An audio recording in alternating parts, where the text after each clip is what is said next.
Movie की शुरुआत college के एक नाटक ग्रुप से होती है जिसका नाम मतहारी है, जिसमें सारे मेंबर्स अपनी बेस्ट परफॉर्मेंस देकर शो जीत जाते हैं और बहुत ही खुश होते हैं। उसके बाद अब उस नाटक ग्रुप की एक लड़की सूरी, जो कि ग्रुप एडिटर है, यानी वो सारे नाटक को एडिट करके ग्रुप के सोशल मीडिया अकाउंट्स वगैरह पे अपलोड करने का काम करती है। वो अपने पिता के होटल आती है और वहाँ आने के बाद हमें पता चलता है कि सूरी काफी मुश्किल से अपनी जिंदगी गुजार रही है। सूरी के पिता चाहते हैं कि सूरी पढ़ाई छोड़कर होटल में काम करे और उनका साथ दे, लेकिन सूरी ऐसा नहीं चाहती क्योंकि उसको कुछ बनना है आगे जाकर, बल्कि वो अपनी कंप्यूटर साइंस की पढ़ाई पूरी करना चाहती है ताकि कंपनी में काम कर पाए और घर की सारी परेशानियों को खत्म कर पाए। अब सूरी अमीन नाम की एक लड़की की फोटोकॉपी शॉप पर जाती है, जो सूरी का बहुत अच्छा दोस्त होता है। एक्चुअली सूरी का जब भी घर पर झगड़ा होता है ना, तो वो पढ़ाई करने अमीन के पास ही आ जाती है। इसके बाद कॉलेज में सभी मतहारी ग्रुप के मेंबर्स के बड़े ही धूमधाम से स्वागत करते हैं, क्योंकि उनका नाटक एशियन क्रिएटर फेस्टिवल में दिखाया जाएगा। और इसी वजह से नाटक ग्रुप का फोटोग्राफर रमा, जो कि ग्रुप का फाइनेंसर भी है, वो सभी को अपने घर पर पार्टी देता है। पार्टी में सूरी अमीन के साथ आती है। साथ ही पार्टी में जाने की परमिशन सूरी के पिता ने ये कहकर दी थी कि शाम तक वापस आ जाओगी तभी जाना, और एक बात याद रखना, शराब को हाथ तक नहीं लगाओगी।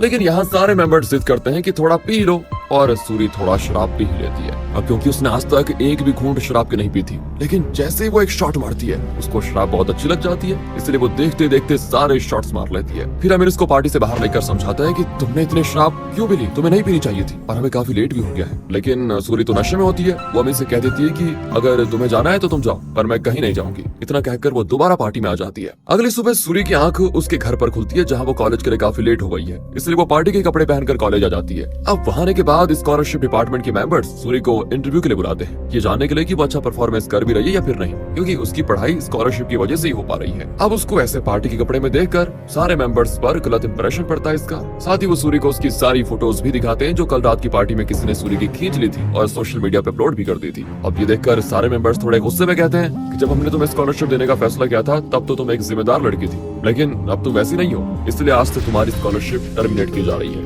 और ये सुनकर सूरी के पैरों तले जमीन खिसक जाती है कि अब आगे की पढ़ाई कैसे करेगी। उसे तो ये भी नहीं पता कि आखिर किसने उसकी फोटोज सोशल मीडिया पे अपलोड की है, लेकिन सूरी को कैसे भी करके पता लगाना है कि उसकी फोटोज आखिर किसने अपलोड की, क्योंकि उसे कुछ भी याद नहीं है वैसे कल रात का, और न ही उसे ये याद है कि शराब पीने के बाद उसके साथ क्या क्या हुआ, और ये भी कि वो घर कैसे आई, मतलब कुछ पता नहीं है उसे। सूरी की मुसीबत कम नहीं थी कि एक और मुसीबत उसके सर पर आ जाती है। वो जैसे ही घर जाती है, उसके पिता उसका सारा सामान पैक करते हुए दिखाई देते हैं। वो सूरी से कहते हैं कि कल रात करीब 3 बजे के आसपास कोई अनजान आदमी तुम्हें घर छोड़ने आया था, और तुम उस समय पूरी तरह से शराब के नशे में धुत थी, जिससे सारा मोहल्ला जाग गया और उन्होंने तुम्हारी वो हालत देख ली थी। और अब पता है, तुम्हारी वजह से मैं किसी को मुंह दिखाने लायक नहीं रहा, इसलिए बेहतर यही होगा कि इस घर से निकल जाओ और दोबारा कभी अपनी शक्ल मत दिखाना। ये सुनकर सूरी एकदम उदास हो जाती है, क्या ही करती वैसे, और चुपचाप उदास मन से निकल जाती है। सूरी बाथरूम में जाकर अपनी टी शर्ट देखती है, तो उसे पता चलता है कि वो टी शर्ट उसका है ही नहीं, और जिसने भी उसे टी शर्ट पहनाया वो भी उल्टा पहनाया है, जिससे सूरी समझ जाती है कि हो ना हो उसके साथ पार्टी में जरूर कुछ हुआ हो, जिसका उसे पता लगाना ही होगा। इसलिए वो सारे ग्रुप मेंबर्स के पास आकर पूछती है कि कल रात मुझे घर किसने छोड़ा था, जिस पर नेहा नाम की लड़की कहती है कि मैंने तुम्हारे लिए टैक्सी बुक की थी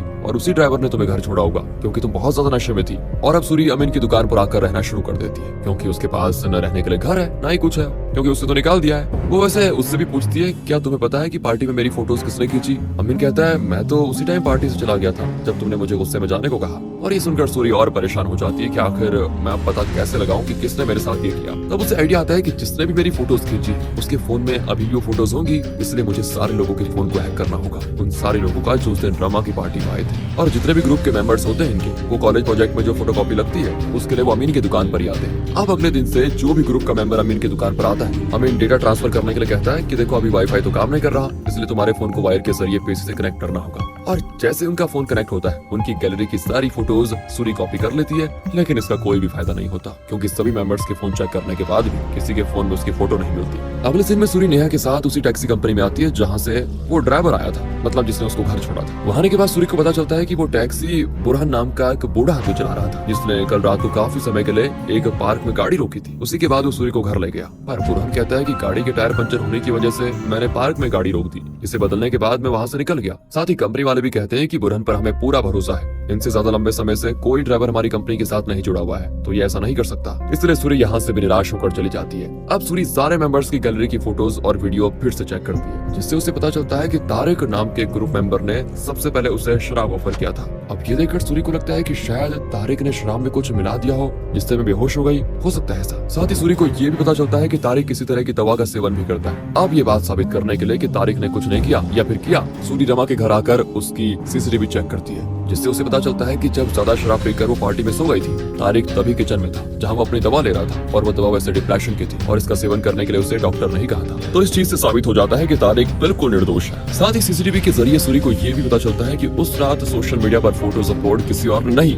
बल्कि नशे के हालत में उसने खुद ही की थी। ये जानकर तो सारे मेंबर्स अब सूरी पर ही आरोप लगाने लग जाते हैं कि तुमने खुद अपनी फोटोज अपलोड की और अब यहाँ पर नाटक कर रही हो। अगले सीन में सूरी अब भी परेशान होती है कि आखिर मैंने उस रात ये किया कैसे, क्यों किया, मेरे साथ हुआ क्या था। खैर इसके बारे में उसे तो कुछ याद आ नहीं रहा है। यही जानने के लिए वो अमीन के साथ उस पूरे रूट को चेक करती है जिस रात बरहन ने टैक्सी से उसको घर छोड़ा था। पर पार्क में एक जगह उसको एक मूर्ति लगी हुई दिखाई देती है, जिस मूर्ति की फोटो उसी रात रमा को किसी अनजान इंसान ने सेंड की थी। जिसका मतलब ये हो सकता है कि रमा को कोई पहचानने वाला उस रात यहाँ पर मौजूद होने का इशारा रमा को कर रहा होगा। लेकिन वो अभी इस बात से कंफर्म नहीं होती कि इस चीज में रमा का ही हाथ है या फिर नहीं। तभी उसको ख्याल आता है कि रमा अक्सर नाटक के टाइम स्टेज पर जो बड़ी बड़ी पेंटिंग लगाता है वो ज्यादातर स्टार्स की होती है, जिसकी फोटो लेने के लिए कई लोग शो में आते हैं क्योंकि वो पेंटिंग्स काफी रेयर होती हैं। लेकिन कोई नहीं जानता कि रमा ये पेंटिंग्स लाता कहाँ से है। अब सूरी को लगता है कि शायद वो अनजान इंसान ही रमा को वो स्टार्स की पेंटिंग प्रोवाइड करता होगा, और ये भी हो सकता है कि उसने देखा हो कि पार्क में उस दिन मेरे साथ क्या हुआ, क्योंकि उस रात वो पार्क में मौजूद था। इसलिए वो सबसे पहले उन पेंटिंग्स को चेक करती है जो स्टेज पर रखे जाते हैं, जिसको देखने पर उसको एक हैरान कर देने वाली बात का पता चलता है कि जिससे वो स्टार्स की पेंटिंग समझ रही थी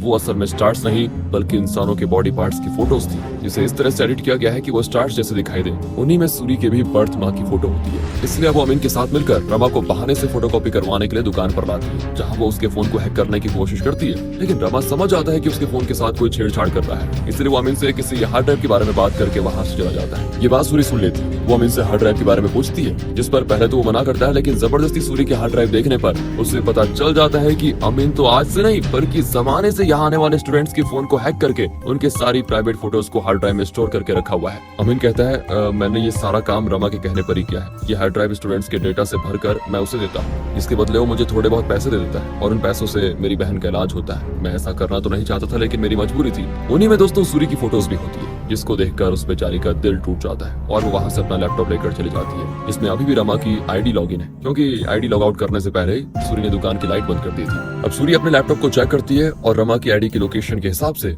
उसे पता चल जाता है कि रमा उस रात उसी पार्क में मौजूद था, जिससे सूरी समझ जाती है कि हो ना हो सारी चीजों के पीछे रमा का ही हाथ हो। इसलिए वो कॉलेज आकर अपने सर को इसके बारे में बताती है और अपना सारा प्रूफ भी देती है, जिसके हिसाब से वो रमा को अपना अपराध ही बता सकती है। फिर वो सर सारे डॉक्यूमेंट को पूरे कॉलेज में फैला देता है। ये जानकर रमा वहाँ पर अपने वकील को लेकर आ जाता है कि बिना किसी ठोस सबूत के सूरी ने कॉलेज में उस पर आरोप गलत लगाए हैं, उसकी इज्जत उछाली है। इसलिए सूरी के पास अब दो रास्ते होते हैं, या तो वो कोर्ट जाकर उसके साथ जो हुआ इसके बारे में केस करे, या फिर एक वीडियो बनाकर पूरे कॉलेज के स्टूडेंट्स के सामने रमा से माफी मांगे कि उसने जो भी रमा के बारे में कहा वो गलत था। तब वहाँ पर सूरी के पिता भी आ जाते हैं, जो सूरी को माफी मांगने वाला वीडियो बनाने को कहते हैं, क्योंकि कोर्ट जाने से उनकी बची कुची इज्जत सब चली जाएगी और ज्यादा लोग इस बारे में जानने लगेंगे तो सूरी के लिए और भी बुरा होगा। इसलिए सूरी मजबूरन में ये जानते हुए भी कि रमा का हाथ इसके पीछे, बेचारी दबाव में आकर माफी मांगने वाला वीडियो बना लेती है और कहती है रमा निर्दोष है, उसने कुछ नहीं किया।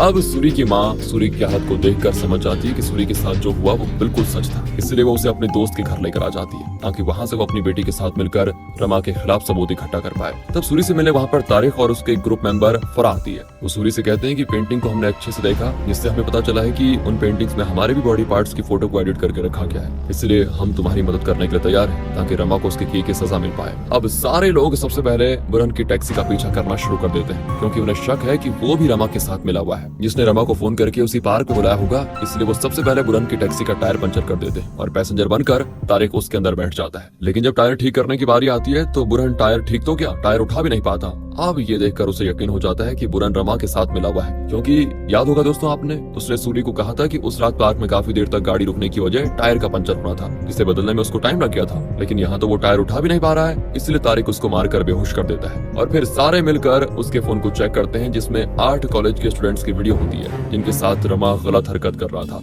उन्हीं में सूरी, फराह और तारिक भी होते हैं। साथ ही उस रात की कॉल रिकॉर्डिंग से पता चलता है कि टायर खराब होने के बाद बुरहन ने रमा को फोन किया था, ये कहते हुए कि मैंने सूरी को बेहोश कर दिया है, यहाँ कर मेरा टायर ठीक कर दो, उसके बाद सूरी को ले जाकर उसके साथ जो करना है करो। यानी कि पेंटिंग में जितने लोगों के बॉडी पार्ट्स की फोटो थी उनके साथ भी रमा और बुरहन ने मिलकर ऐसा कांड पहले ही कर दिया है। ये जानकर सूरी और बाकी एकदम बड़े दुखी हो जाते हैं कि कैसे लोग हैं, साथ ही उनके पास अच्छे सबूत आ चुके होते हैं। लेकिन तभी घर में रमा के गुंडे आकर सभी को पकड़ लेते हैं, क्योंकि तारिक की टैक्सी में बैठने से पहले बुरहन को उस पर शक हो गया था, इसलिए उसने रमा को मैसेज करके सारी बात बता दी। अब वहाँ पर रमा आ जाता है, जो सभी से कहता है तुम लोग चाहे कितनी भी कोशिश क्यों न कर लो, लेकिन मेरे खिलाफ सबूत जमा नहीं कर पाओगे और कर भी क्या लोगे तुम सब। वो सूरी से कहता है कि सभी का भरोसा तो तुम्हारे ऊपर से उठ चुका है और दोबारा तुमने कुछ ऐसा किया तो तुम पर और कोई भरोसा नहीं करेगा। इतना कहकर वो वरुण का फोन जला देता है जिसमें 8 स्टूडेंट्स की वीडियो थी। इसके बाद रमा और बाकी वहाँ से चले जाते हैं। अब मूवी के आखिर सीन में सूरी और बाकी जितने भी होते हैं उन सभी के पास जितने भी सबूत हैं उनकी फोटोकॉपी करके पूरे कैंपस में वो उड़ाना शुरू कर देते हैं ताकि सभी को इस तरह से विश्वास दिला पाएं कि उनके साथ कुछ गलत हुआ है। ये देखते हुए बाकी के 8 में से बचे हुए स्टूडेंट्स भी वहाँ कर अपने साथ हुई सभी चीजों को पेपर पर लिखकर उड़ाने लग जाते हैं, इस उम्मीद में कि शायद इससे बाकी स्टूडेंट्स को उन पर भरोसा हो जाए और सभी मिलकर उनकी मदद करें रमा को सजा दिलवाने में। इसी के साथ दोस्तों ये मूवी यहाँ पर खत्म हो जाती है।